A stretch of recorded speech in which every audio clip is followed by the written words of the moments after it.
Bienvenidos a la Conferencia Magistral de Geología y Exploraciones.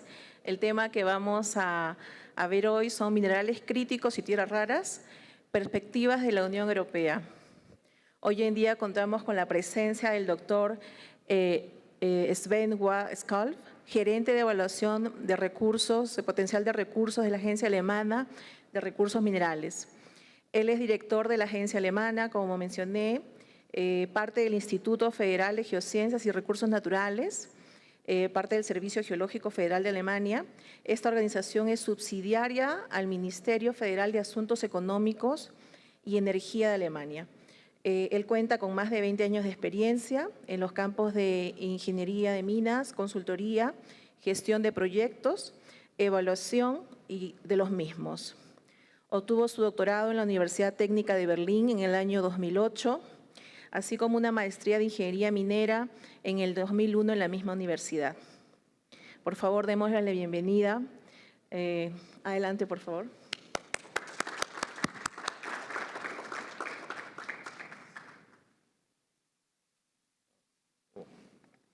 Muchas gracias. Buenas tardes, señoras y señores. And I will switch to English now because voy a hablar en inglés. Ese era el único español que podía hablar. Mi presentación el día de hoy trata sobre los minerales críticos y las tierras raras, perspectivas y estrategias de Alemania y de la Comunidad Europea. Primero quiero agradecer a todos los organizadores. Ustedes probablemente pueden ir a visitar al pabellón número 1 la presentación y la información que tenemos como país invitado especial en esta sesión de Perumín. Voy ahora a presentarles la institución en donde yo trabajo. Se llama BGR. Ustedes saben que en alemán nos gusta mucho utilizar términos muy largos, y es el Instituto Federal para Recursos Naturales y Ciencias, entonces BGR por sus siglas en alemán, y nosotros trabajamos en una agencia, DEA específicamente, que es obviamente es un organismo federal que trabaja y con sede en Hannover. Tenemos 3 oficinas también en Berlín, la capital de Alemania. También al sur de Berlín, también tenemos una nueva sede en Cottbus que tiene que ver con la remediación de las actividades mineras, y también tenemos en Grubenhagen, al sur de Hannover, también tenemos un observatorio sísmico. La DERA, o la Agencia de Recursos Minerales de Alemania, tiene las sedes en Berlín, como mencioné, es parte del BGR y también es una parte integral de lo que es la estrategia de materiales, normalmente de materia prima en Alemania. Normalmente Alemania depende altamente de diferente materia prima, y voy a regresar un poco a este tema más adelante.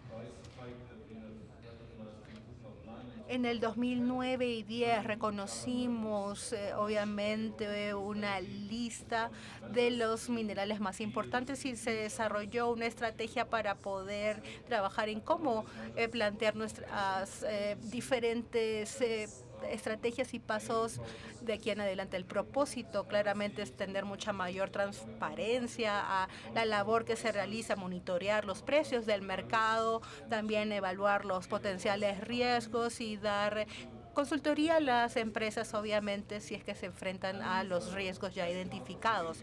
Como parte del BGR, otorgamos asesoría al gobierno federal, promovemos también la ciencia y la industria, específicamente para lo que es materia prima crítica.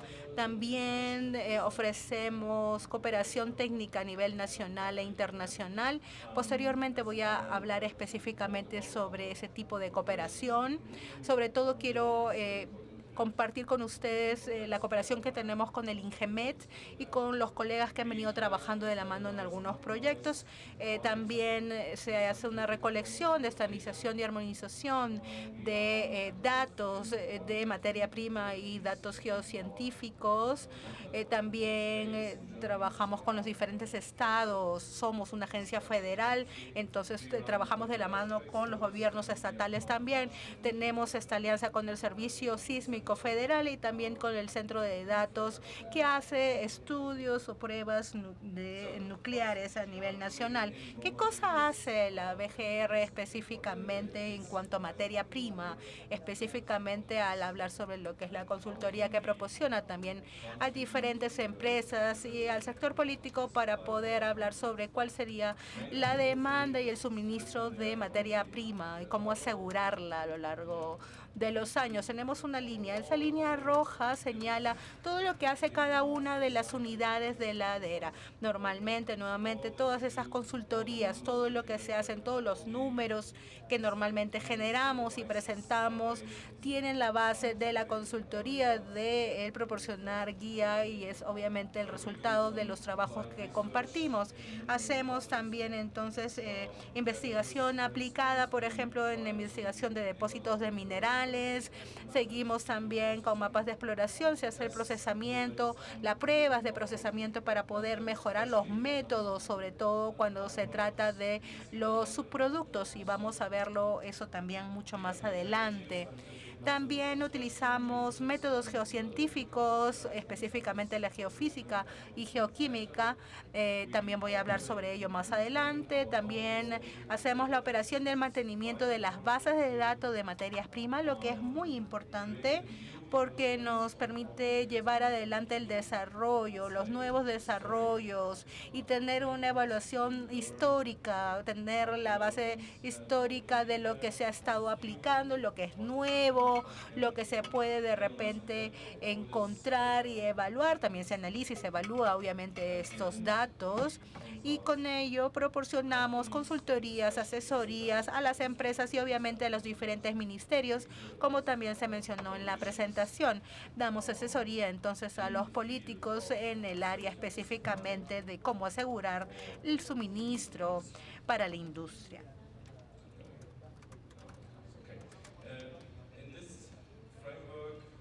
Y dentro del marco de nuestras actividades realizamos actividades de monitoreo. Con DERA tenemos la lista de materias primas de DERA que se actualiza cada 2 años. Aquí lo que buscamos es encontrar cuál es la concentración de mercado para cierta materia prima, es decir, qué tantos países producen, qué tanta cantidad o cuál es la producción que tienen y qué tipo de países específicamente son. Por ejemplo, si estamos hablando de un porcentaje del 60% que viene de Finlandia, por ejemplo, o estamos hablando del 90% que viene, no sé, de la República Democrática del Congo, que obviamente es una gran diferencia para lo que sería la evaluación de lo que son los riesgos de potenciales precios y de suministro. Entonces, 22 de los 55 productos mineros dentro de lo que es el ciclo de mina, hablamos también de lo que son los concentrados, también hablamos de productos refinados y en una tercera etapa también hablamos de, por ejemplo, más de 200 productos, por ejemplo, cables y otro tipo de elementos como subproductos. Para darles un ejemplo, esos son los resultados de la última lista actualizada que tenemos. Para el 2026 vamos a tener la última actualización, pero digamos para esta última lista tenemos que 22 de los 55 productos mineros analizados, es decir, el 40%, se encuentran ubicados dentro de lo que nosotros llamamos el riesgo grupo 3. Es esta parte de aquí que estoy marcando. El riesgo 3 tiene que ver con, obviamente, hay alta concentración. A eso se refiere, es decir, pocos países son productores y 10 de estos 22 productos mineros del grupo 3 tienen a China como el país más grande minero, es decir, gran parte de la producción viene de China, básicamente para esos productos que nosotros analizamos. Y de 21 de los 55 productos mineros, China nuevamente está entre uno de los 3 productores más importantes. Vemos en todo caso la dependencia de un país, en este caso, o de una región en el mundo que estamos enfrentando en la fecha. Entonces, ¿qué es lo que hace Alemania para poder asegurar su suministro de materia prima? Tenemos 3 pilares que tenemos que tener en cuenta. Primero, obviamente, la producción nacional, que es lo que podemos usar y producir nosotros en casa directamente para evitar esa dependencia exterior o externa. Tenemos a las importaciones y el reciclado. Bueno, quizás pueda haber hasta un cuarto pilar que podríamos nombrar, no sé, eficiencia de materia prima, es decir, por ejemplo, si se puede reducir la demanda de repente en algún lado, necesitar menos para un mismo producto quizás, pero bueno, básicamente, estadísticamente, estos son 3 los pilares que utilizamos. Y cuando se trata de la producción local, la nacional, bueno, vemos aquí cuál es la situación alemana. Alemania es todavía y tiene actividades mineras muy activas, pero obviamente no para todos los minerales, sobre todo no necesariamente para todos los metales. Pero pueden ver aquí que tenemos materiales, los recursos que pueden ver ahí, también gas, petróleo, tenemos metales también que son subproductos que son reciclados, sobre todo la plata, por ejemplo, de las minas que se tienen en algunas zonas, y también tenemos aquí algunos ejemplos, prácticamente 40 diferentes minerales en las diferentes minas de Alemania, y en 2023 normalmente teníamos un valor total de 18.7 billones de euros y era un más 38.2%, como pueden ver, de total de valor de lo que se tiene en materia prima en el país, y eso representa en materiales normalmente minerales un 11 millones, es decir, un 20.3%. Hay minería, hay actividad minera en Alemania, eso es lo que quiero demostrar aquí, para que se entienda de que obviamente sí hay una necesidad y un interés también de maquinaria y equipos y tecnología, porque viene de esta producción, de este ambiente minero existente en Alemania, pero no es suficiente, sobre todo para un país o una economía que normalmente busca fabricar coches, fabricar también diferente tecnología que depende de esos minerales, por lo que necesitamos importaciones. Acá tenemos los porcentajes de materias primas que hemos importado, y normalmente tenemos prácticamente un total de importaciones de metales para el 2023 de 91.7 mil millones de euros entre minerales concentrados, productos semifinales, y aquí se puede ver en el PAI, los 2/3 de todas las importaciones tienen que ver con energía, obviamente, y el color, los amarillos, por ejemplo, son los minerales, las materias primas minerales, como metales no ferrosos, ¿no? Obviamente el cobre, por ejemplo, pero también el acero y otros metales preciosos. De repente, lección que podemos extraer de aquí es, sí, Alemania depende de importaciones y tenemos obviamente esta variedad. La pregunta siempre queda en cómo asegurar el suministro a lo largo de los años. Pero antes quiero pasar al tercer pilar que mostraba anteriormente, y en este caso tenemos el reciclado. Podemos ver que el contenido de los reciclados, de los suministros que se pueden reutilizar. Vemos ahí el aluminio, el hierro, el cobre. Para aluminio y cobre específicamente tenemos buenos valores, bueno, prácticamente el 50% para aluminio o más del 50-40% de cobre, de reciclado de estos dos metales, y normalmente esos tienden a ser operaciones que requieren de mucha energía, sobre todo a nivel de refinado. Por ende, estamos reciclando energía, estamos también reciclando la materia prima, es decir, se hace un círculo, se cierra un círculo, pero tenemos todavía porcentajes menores para lo que son los materiales que se utilizan para las nuevas tecnologías, el litio, por ejemplo, el cobre, el platino, en donde pueden ver que los porcentajes son menores, o para el galio, para el germano, para obviamente el terbio y otros metales raros que obviamente van a requerir de una mayor inversión, obviamente, porque van a ser necesarios, es importante tener en cuenta, y que lamentablemente en este caso no se pueden reciclar, o no tenemos todavía la tecnología para poder hacerlo, pero vemos aquí en todo caso los valores y vemos la comparación, por ejemplo.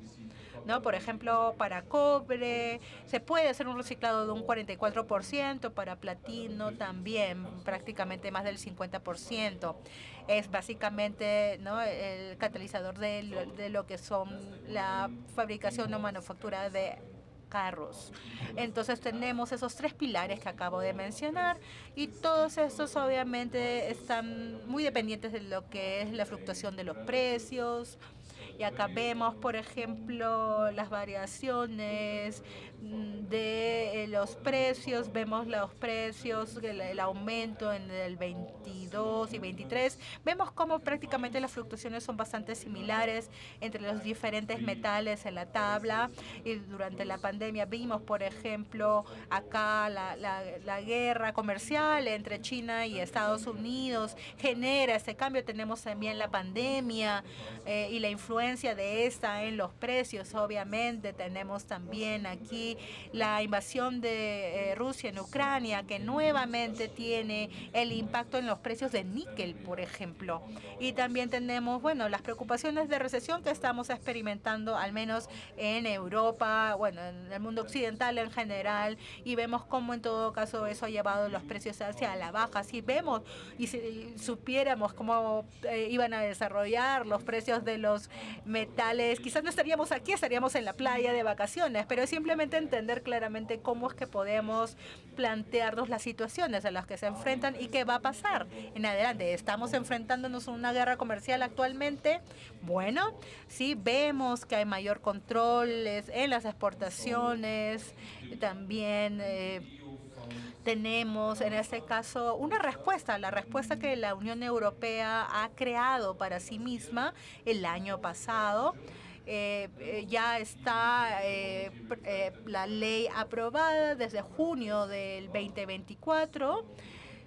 Es la ley del CRMA. Voy a resumir un poco de qué trata esta ley sobre materia prima crítica en el marco de la Unión Europea. Busca reducir la dependencia en importaciones extranjeras y mantener el trabajo sobre todo de las actividades locales, nacionales, y ahí normalmente se busca entonces asegurar ese suministro, y acá dice en todo caso que se quiere minar o extraer 10% de las necesidades de consumo de la Unión Europea dentro del mismo territorio europeo. 10% digamos que es la referencia en estos momentos. Si no se llega a cubrir esa extracción o el minado del 10%, y llegamos a un mayor valor, sería estupendo, pero luego pasamos a lo que es el procesado. Nuevamente, la capacidad de procesado tendría que al menos cubrir un 40% nuevamente dentro del territorio europeo. Es un reto y una referencia muy importante porque se requiere obviamente ver y trabajar con los temas de costo energético, por ejemplo. Y en cuanto a lo que es la capacidad de reciclado, nuevamente reciclado directamente en el territorio de la Unión Europea, se busca tener al menos un 15% y obviamente ser menos dependientes de regiones o de países, y tenemos entonces como límite el no tener más del 65% del consumo de la Unión Europea que provenga de un país externo, de un Sabemos obviamente que hay materias primas en donde obviamente este va a ser un reto mayor y a veces el 90% del consumo a veces viene de solamente un lugar en el mundo, de un país. Es la historia, es la realidad, pero la intención que se tiene con este tipo de referencias bajo esta ley es evitar que él sea dependiente de un país exclusivamente.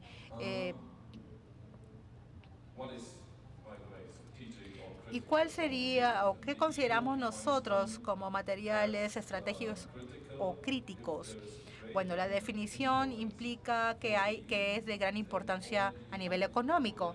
Todos los países europeos y la industria considera de que es importante, entonces, y si también obviamente existe un alto riesgo de suministro. Entonces se tiene que determinar cuáles son esos materiales críticos. ¿No? Obviamente algunos son estratégicos, es decir, es un subset, es una subdivisión de lo que es crítico y está definido también dentro del marco de la ley, y es decir, que son claves para las tecnologías estratégicas, a eso se refiere. Por ejemplo, para defensa, por espacio, para hacer esta transición energética, por ejemplo, buscar ese tipo de cubrir esas necesidades y también, obviamente, que las demandas normalmente requiera que se cubra el suministro probablemente a futuro. Obviamente siempre la oferta y demanda siempre es algo que se considera. Esa es la lista. No sé si es que se puede leer, es un poco complicado, pero no pasa nada. Igual pueden revisar el documento en referencia en la internet, en la página que está en la PPT, y los amarillos son los más críticos, como pueden ver. Pasamos entonces a la siguiente PPT. Aquí están los diferentes requerimientos, tanto de Alemania y de la Unión Europea, hacia el futuro. Es simplemente cuál es la situación actual. Entonces, como ya les he mencionado, la Unión Europea y Alemania son altamente dependientes de importaciones, como por ejemplo de litio, tierras raras, níquel, cobalto, grafito, cobre. Prácticamente es el 99% de los metales. 99% de producción es extranjera, no es nacional. Y ahora queremos llegar hasta el 10% por lo menos, como vimos en la diapositiva anterior. Por eso les mencionaba que iba a ser un reto, ciertamente. Pero obviamente la dependencia claramente de China, con China, que no es un secreto para nadie, y dependiente de los materiales de los cuales estamos hablando, somos prácticamente dependientes al 45%. Esos son los números normalmente que tenemos calculados, ¿no? Sobre todo lo que nosotros llamamos dependencia directa. Tecnologías claves que queremos tener en la Unión Europea, que queremos desarrollar en la Unión Europea: la transición energética, digitalización, la movilidad electrónica o e-mobility, y obviamente también armamento. Alemania también tiene una demanda adicional para los metales en tecnología, como el galio y el germanio. Normalmente estos no solamente son importantes para los carros, por ejemplo, sino también para otro tipo de aplicaciones tecnológicas. También queremos ser el centro de la industria automotriz y también del desarrollo de baterías. Eso define una demanda adicional para lo que es la ingeniería mecánica, para las industrias químicas y electrónicas, básicamente porque esos son los focos de industrias que nosotros queremos seguir desarrollando. También seguimos dependiendo mucho del silicon, del indio. El indio, por ejemplo, el indio en este caso específicamente, teníamos esta cooperación con el Ingemet que les mencioné inicialmente. Bueno, voy a hablarles luego al respecto, pero básicamente, ¿por qué estos metales o materiales? Bueno, por la producción de chips. Y se puede decir de que Alemania normalmente busca recursos de forma intensiva porque somos una economía con un enfoque de exportación. Es decir, nosotros buscamos los recursos, en este caso en exteriores, nos hace dependiente, como ya lo mencioné, pero nosotros hacemos la producción y trabajamos con esa materia prima, ¿no? Somos productores. y en este caso una segunda parte de la ley define, bueno, la Unión Europea define los productos estratégicos que normalmente es importante para aplicaciones, obviamente tienen que haber pasado por una revisión y tenemos proyectos específicos, 60 proyectos estratégicos han desarrollado, 47 dentro de la Unión Europea y 3 en exteriores, en el extranjero. Todo esto para elevar el valor de la cadena de suministro. Nuevamente ahí ven los porcentajes y los colores de los tipos de proyecto: minería, procesado, reciclado, sustitución. Vemos también, obviamente, las commodities que se utilizan y en qué país también es que normalmente esos proyectos están y se vienen realizando, los países también en el extranjero o fuera de la Unión Europea. Y yo creo que en las próximas semanas vamos a seguir evaluando esta documentación y vamos a ver cómo se sigue desarrollando. Nuevamente la ley NZIA, que es parte de lo que es la ley europea de la industria cero emisiones, que busca obviamente cumplir con los objetivos climáticos y energéticos, hacer nuevamente que la economía europea sea más competitiva y también reducir no solamente la dependencia de las materias primas, sino también la dependencia energética. Medidas dentro de esta ley específicamente de industria cero emisiones es, bueno, reducir por un lado la burocracia, apoyar esos proyectos estratégicos, reducir la burocracia, como decía, y aprobar, hacer que las aprobaciones se realicen de una forma mucho más ágil o rápido. Hay procesos a veces que toman mayor tiempo para proyectos grandes. También queremos establecer capacidades de almacenamiento de CO2. Queremos generar incentivos de inversión, tener un mejor acceso de mercado, seguir aplicando la innovación, queremos mantenernos innovadores y también, muy importante, el desarrollo de capacidades, que es tan clave y tan importante, que es parte de superar nuestros desafíos, no solamente entonces en materias primas, sino también en el ámbito energético, para evitar cualquier tipo de reducción o cualquier tipo de inconveniente. La educación, consideramos, es fundamental para poder fortalecer todos esos otros elementos establecidos dentro de la ley. Aquí tienen una lista de los diferentes productos de manufactura que se encuentran establecidos dentro de la ley. No voy a leer cada uno, pero básicamente es energía por hidrógeno, las energías renovables, y retomando quizás lo que había dicho antes, toda esa tecnología y todas estas instalaciones requieren de definir primero los recursos críticos para, obviamente, nuevamente cubrir la demanda. Y aquí tenemos un ejemplo. Si comparamos, por ejemplo, un nuevo carro eléctrico con lo que es un carro de combustión regular, vemos los diferentes componentes, todos los métodos nuevos que vienen aplicados, y tiene obviamente el nuevo carro eléctrico es mucho más pesado, un 30% más pesado en comparación con un vehículo de un motor de combustión regular, sobre todo por la batería. Y esto significa entonces que tenemos un 30% más de peso en cada uno de los carros.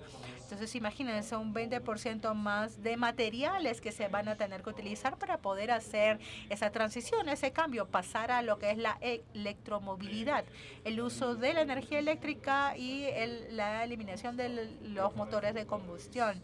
Y acá vemos, por ejemplo, la producción de las baterías con copper, níquel, entre otros productos, que lo que hacen, obviamente, que esos sean también más pesados. Y trabajamos también en cuanto al desarrollo, y vemos en este caso el níquel como ejemplo. Este va a generar un mayor crecimiento en los mercados en los próximos años. Las baterías específicamente van a liderar la demanda, sobre todo. Vemos ahí el 2022, tenemos un 16% de la demanda de níquel en el mundo entero, básicamente 3 toneladas. Lo que vemos es que la demanda para el 2030 va a ser 5.3 millones y vemos el aumento, el 27% en comparación con el 16. Se duplica para el consumo del níquel para la elaboración de baterías. Y el níquel no solamente sirve para las baterías, sino también para componentes de aleaciones que se pueden utilizar en las diferentes áreas de la e-mobility. También en el cobalto, la misma situación. 2019 teníamos los 142 toneladas en el mundo y prácticamente un 20% tenía que ver con lo que era el almacenamiento. Y tenemos para el 2029 327 millones de toneladas de demanda de cobalto y vemos cómo aumenta un 50% a nivel de transporte nuevamente, ¿no?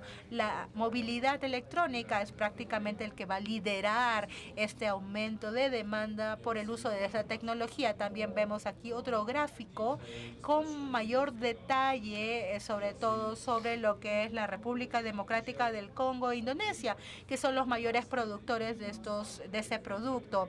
Se ha firmado un acuerdo de libre comercio en Indonesia hace un par de días. La Unión Europea ha firmado este acuerdo, sobre todo teniendo en cuenta que el níquel y cobalto vienen de este país y cómo vamos a trabajar en todo caso con esa cooperación. Sorpresa, la transición energética no solamente es el uranio, obviamente el diésel, el petróleo. Bueno, vemos aquí todos los diferentes elementos que se necesitan para el desarrollo de todas estas diferentes tecnologías. Sabemos también en todo caso la importancia de las estructuras, lo que se requiere para el manganeso, el cromo, el níquel, hasta por ejemplo, las tierras raras, entre otros, para lo fotovoltaico también.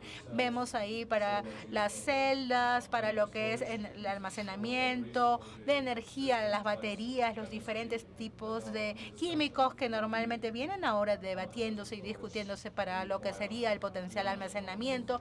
Van a requerir de grafito, de manganeso, entre otros, zinc y obviamente para lo que es la matriz energética, para transportar finalmente la energía de los centros de producción descentralizada hacia los puntos de energía. Necesitamos obviamente cobre, aluminio, entre otros. Queremos entonces cuantificar la necesidad de estos productos para ver el desarrollo para lo que es lo fotovoltaico y la energía eólica para el 2050. Acá ven los diferentes valores y números de lo que llamamos la galaxia de materia prima, como pueden ver. Y aquí pueden ver también que algunos materiales que suenan como que son muy fáciles de compartir. Concreto, incluso el concreto va a tener una participación de 1.5% de la producción mundial solamente para el desarrollo de paneles fotovoltaicos y eólicos. Las partes de color azul de los diagramas son la energía eólica, las de color naranja son para energía solar. Si se trata de acero, cerca de 4% de la producción global va a ser requerida, casi mitad para cada una de las tecnologías y así sucesivamente. Y para algunos materiales especiales vemos hay algunos números que representan la participación de la producción global en comparación con el año 2023 y vemos que, por ejemplo, para telurio vamos a necesitar en el año 2050 solamente para estas post-tecnologías más de la producción global del año 2023 solo para esta compañía. Así que el mensaje principal de esta diapositiva es que necesitamos más proyectos, necesitamos más de estos materiales en el mercado, especialmente de estos materiales especiales que quizás ustedes ya conozcan. No tiene una mina especial que produzca telurio o que produzca esto como subproductos, así que necesitamos más de estos. El sector defensa, ya lo he mencionado anteriormente, para diferentes tipos de armas, armamentos, diferentes tipos de materiales primas van a ser necesarios y algunos colegas de Países Bajos han intentado determinar una impresión de los riesgos de suministro para los materiales que se van a requerir para varios componentes que están presentes ahí. Vemos muchos materiales que son críticos en esta cadena de valor y que están enfrentando la situación geopolítica actual. Esto es esencial para mantener a la Unión Europea independiente en el futuro. Así que tenemos que tener en mente al sector defensa también. ¿Y cómo es que lo hacemos? Bueno, he traído conmigo 3 diapositivas relacionadas con proyectos de tierras raras e iniciativas de tierras raras en Unión Europea y Europa. Y en color verde vemos algunos proyectos y la distribución geográfica de Europa. En amarillo podemos ver algunos proyectos de tierras raras importantes que solamente son 2. Puede que ustedes hayan escuchado la noticia de los Estados Unidos, de la relación entre Estados Unidos y Groenlandia. Obviamente los europeos tienen su propia opinión al respecto, lo que respecta a esta relación, y tenemos algunos minerales y proyectos con monazita en Turquía. Pero no solamente es la minería de tierras raras, sino también es la fabricación de imanes y el procesamiento de tierras raras. Esta diapositiva tiene que ver con los fabricantes de imanes. Y tenemos a uno bastante importante. Disculpen. Aquí está. Es Magnuschnetz en Alemania. Ellos ya están produciendo imanes para todos los propósitos, desde la turbina eólica hasta un cepillo de dientes y también para los vehículos. También hay algunos productores de aleación, pero son muy pequeños, y también tiene que considerar la participación de la China en todas estas secciones de más del 90% si se trata de las partes más pesadas en los imanes. Las plantas de separación también, solamente hay una en producción en Estonia. Algunos proyectos y algunas actividades de reciclaje que esperemos también contribuyan al abastecimiento en el futuro. Y por favor, permítanme que para la última parte de mi presentación aquí pueda compartir algunos ejemplos de la experiencia de BGR y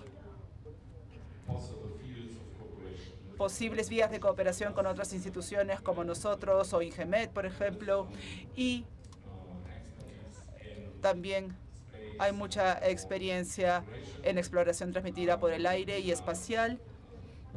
Tenemos un proyecto con algunos satélites, exploración satelital, que se aplica especialmente durante la fase de operación de las minas para supervisar la estabilidad de las relaveras y de las lagunas, para monitorear la subsidencia que puede ser causada por la remoción de rocas del agua subterránea. También podemos utilizar esta tecnología en la fase post-explotación o post-minería para poder monitorear los levantamientos debido a las subidas de las aguas subterráneas. Si se vuelve a elevar después de la operación minera, se puede monitorear las inestabilidades de las pendientes. La ventaja es que el monitoreo a largo plazo es posible, se pueden tomar mediciones de grandes cantidades. Tenemos los satélites ya en el espacio, podemos recolectar los datos y nadie tiene por qué ir a la locación, especialmente si está ubicada en áreas muy remotas. El personal se mantiene seguro, todos estamos seguros, las personas pueden trabajar en una sala con aire acondicionado, climatizada, etc.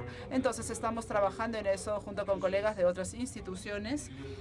Lo hacemos no solamente desde el espacio o para el espacio, pero también desde el área. BGR es dueño de su propio helicóptero que nosotros utilizamos especialmente en Alemania, en Europa, para tratar de hacer electromagnética semi-transmitida por el aire en lo que respecta a materias primas, especialmente para exploraciones profundas. En esos casos tratamos de aplicar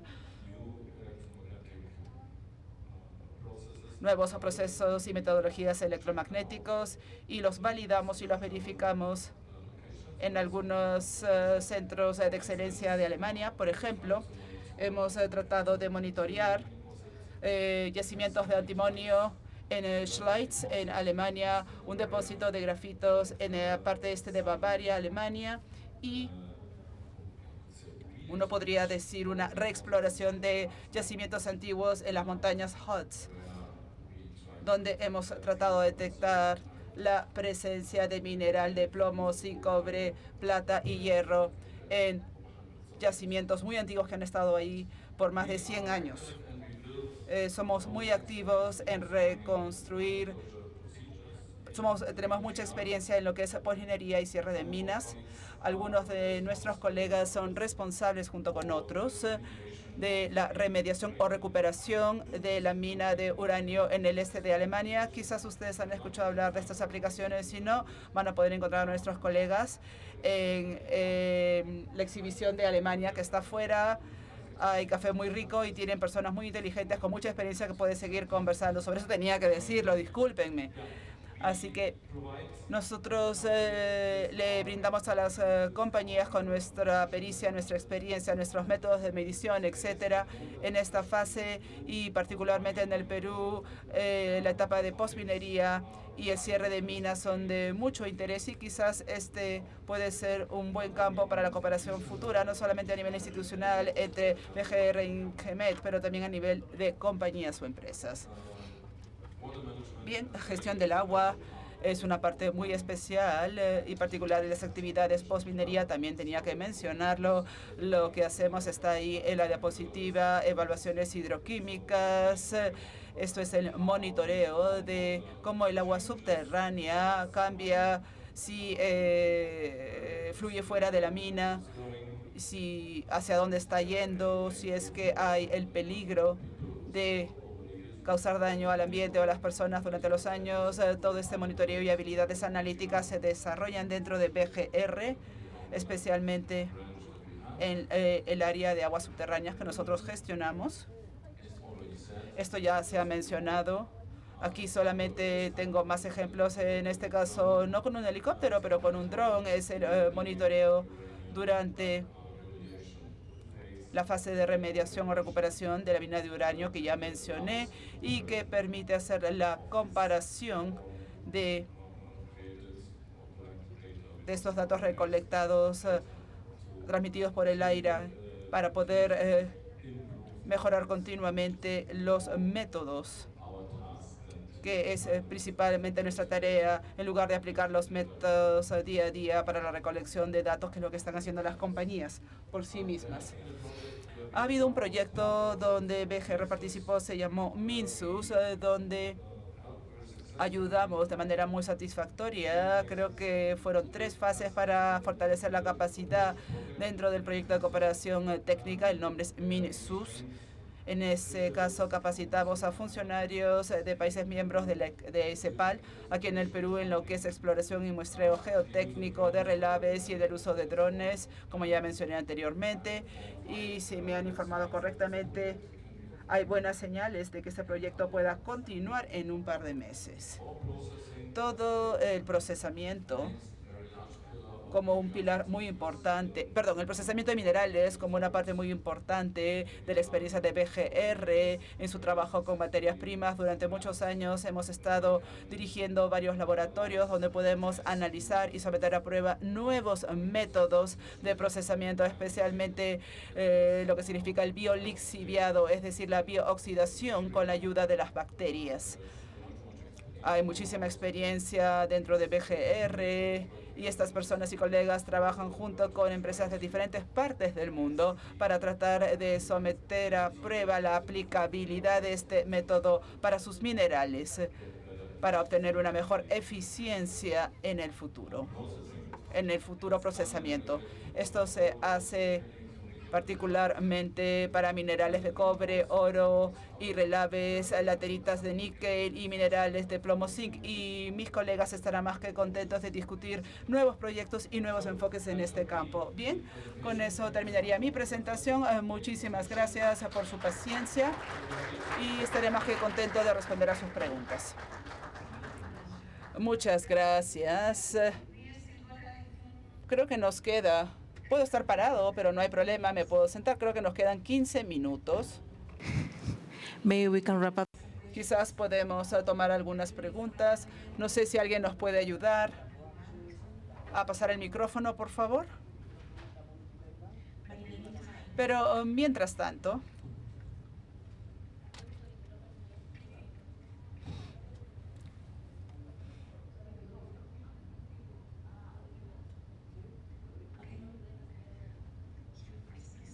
Por aquí primero, por favor.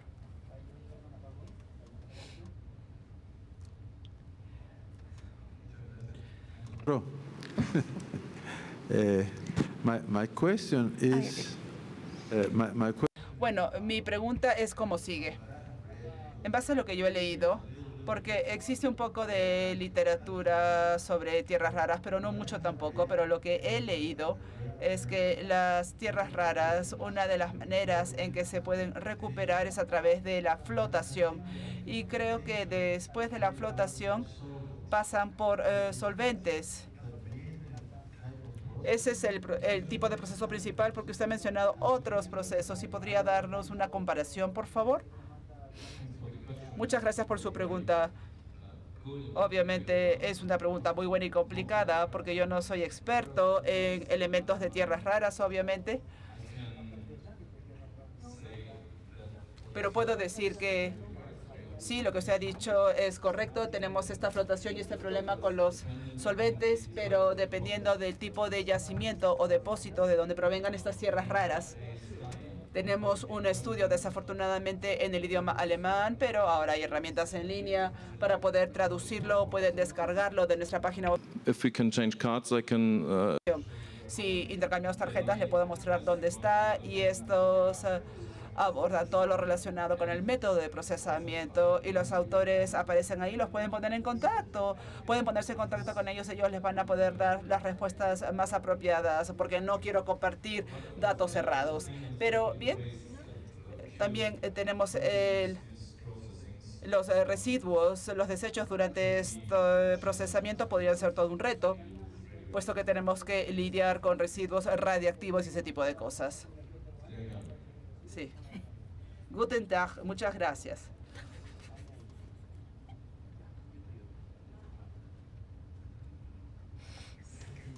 Muchas gracias por su presentación. Tengo una pregunta.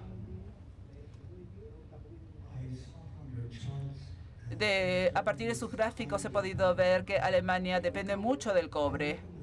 ¿Qué pasó con la formación del yacimiento de cobre que se extendía por toda Alemania hasta Inglaterra? ¿Hay algún potencial de minar cobre de esa zona y posiblemente de algunas tierras raras de esa formación? Gracias por su pregunta. Puede que ustedes sepan que hay una larga tradición e historia de minar cobre en Alemania hasta principios de la década de los 90. Últimamente ya se han cerrado varias de las minas, pero existe un proyecto, no sé exactamente qué tan lejos de Berlín está, creo que 100 kilómetros en la parte sudeste, en la franja de cobre o el Copper Belt, que se transfiere a Holanda. KPHM sigue minando esta zona y la está procesando estos minerales. Y la profundidad es de 800 a 1000 metros, si no me equivoco. El grosor o el espesor de las costuras no lo tengo en mente. Creo que es 1 metro o 2, no estoy segura.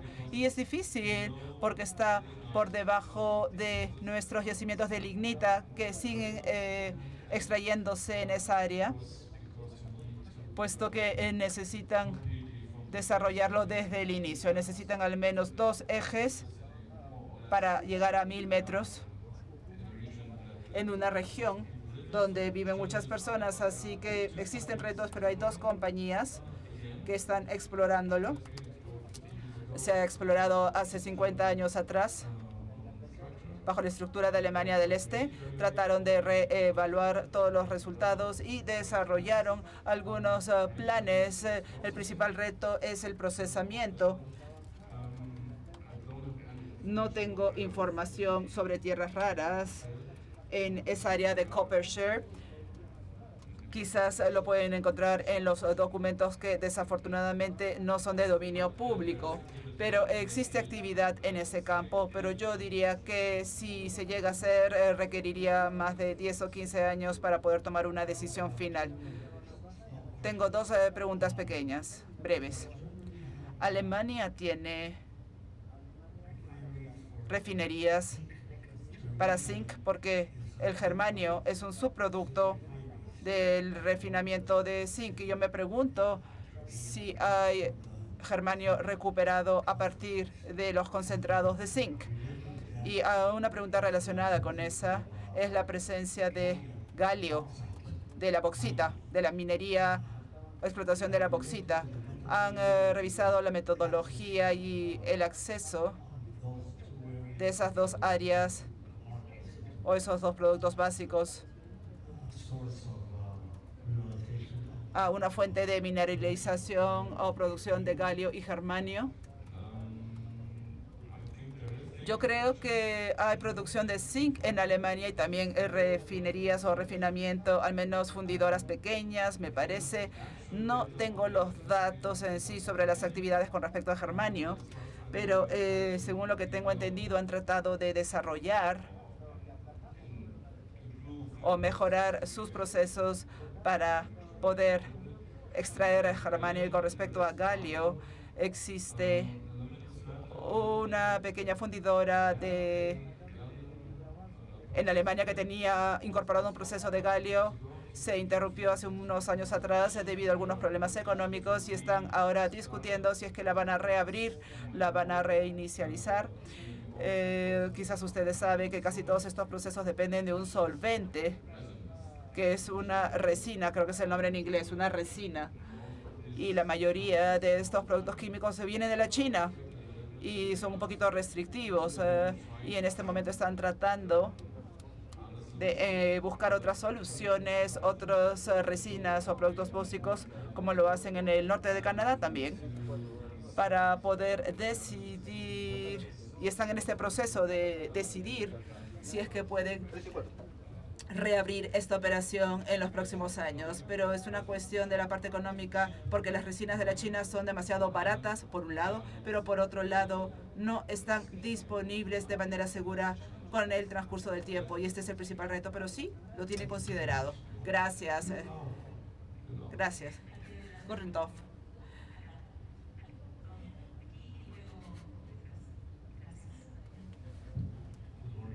Buenos días.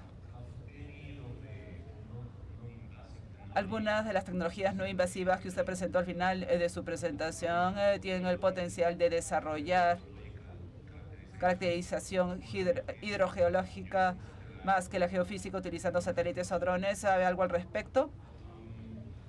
Para ser honesto con usted, no sé nada en detalle, pero podría ponerlo en contacto con mis colegas. Podemos intercambiar tarjetas, si le parece, y yo lo puedo poner en contacto con los colegas que hacen esto de manera cotidiana y ellos van a darle la respuesta correcta. Gracias. De nada.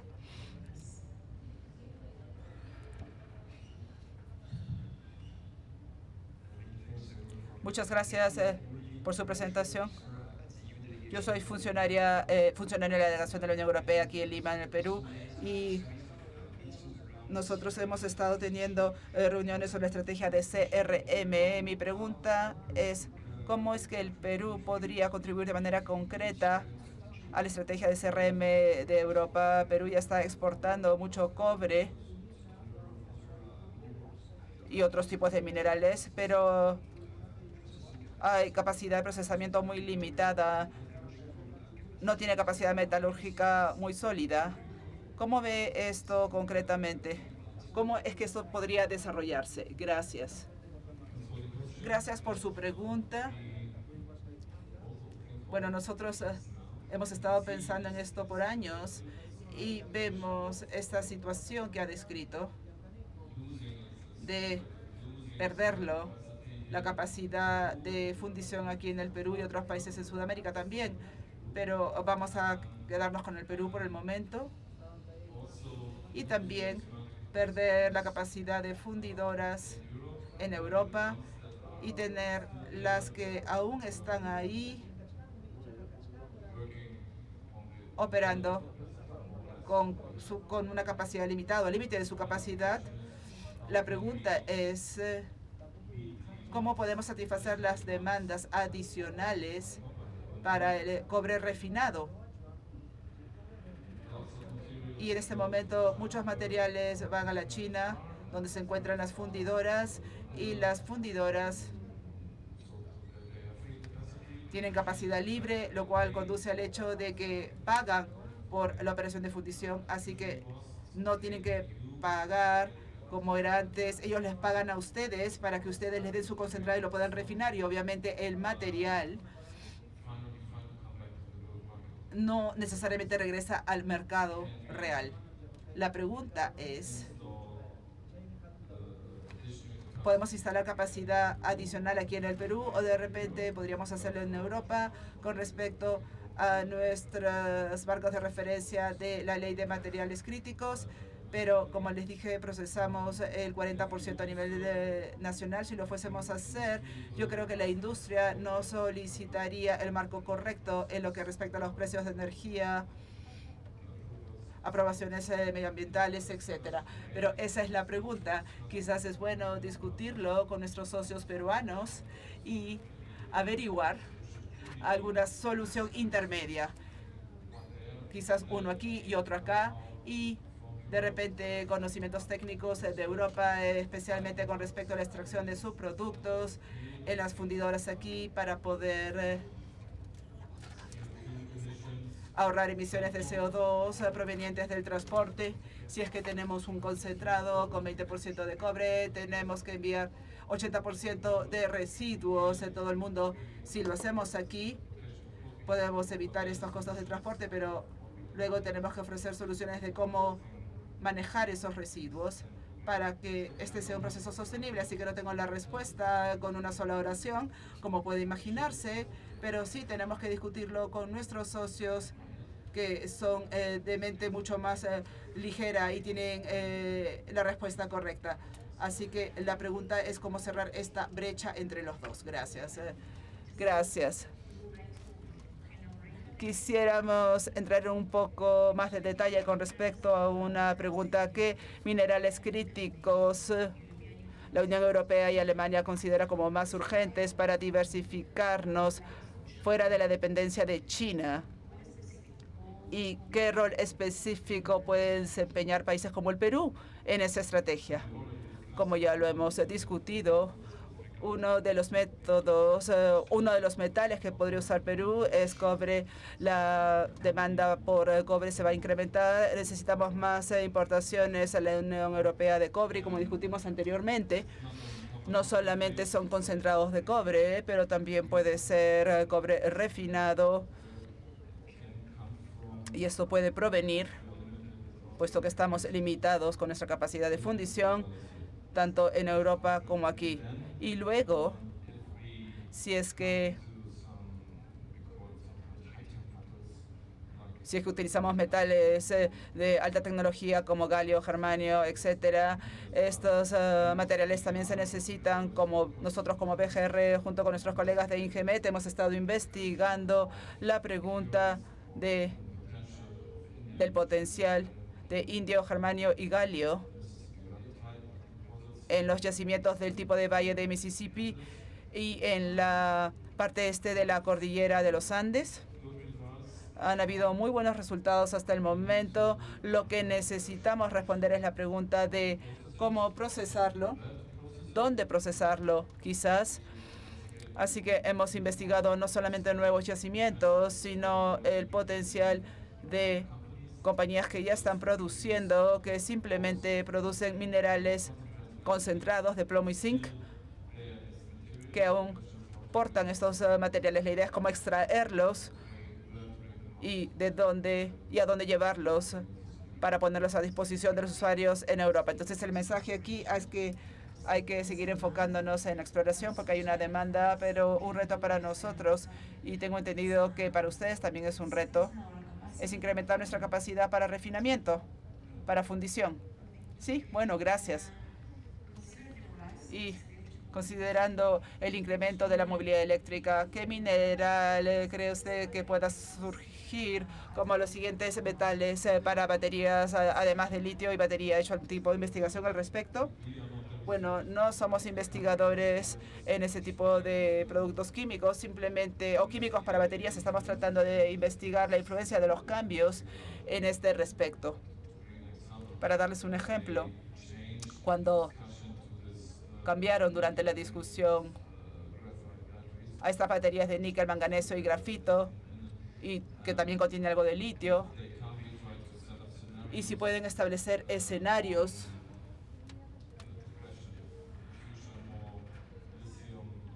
La pregunta sería si puede ser carbonato o hidróxido de litio, puede ser lo que se solicite en el futuro.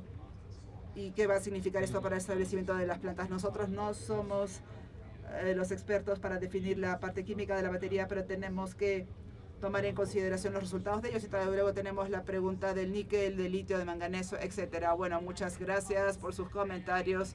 Y algo más sobre cómo mejorar nuestra colaboración. Sabemos que ya tenemos algunos acuerdos firmados, pero ¿cómo podemos mejorar eso desde el punto de vista técnico? Bueno, nosotros estamos ahí para mejorar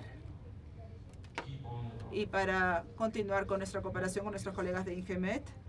Nosotros como institución, BGR, usted ha mencionado, hay un acuerdo de gobierno bilateral entre el gobierno de Perú y Alemania en lo que es desarrollo industrial y materias primas.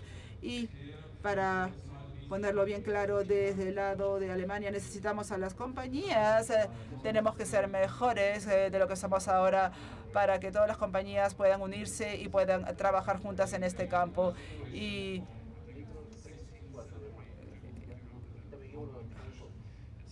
luego hay una tradición que se dice, la minería no es un propósito de una sola persona, sino que se requiere el trabajo en equipo, remontándome a una frase del siglo XVI en Alemania. Tenemos que hacerlo de esa manera y de esa manera. Eso también está relacionado con el comentario y pregunta que hizo uno de los participantes. Gracias por su maravillosa presentación, por su participación de todos ustedes y gracias la presencia de 7 participantes en línea. Muchas gracias.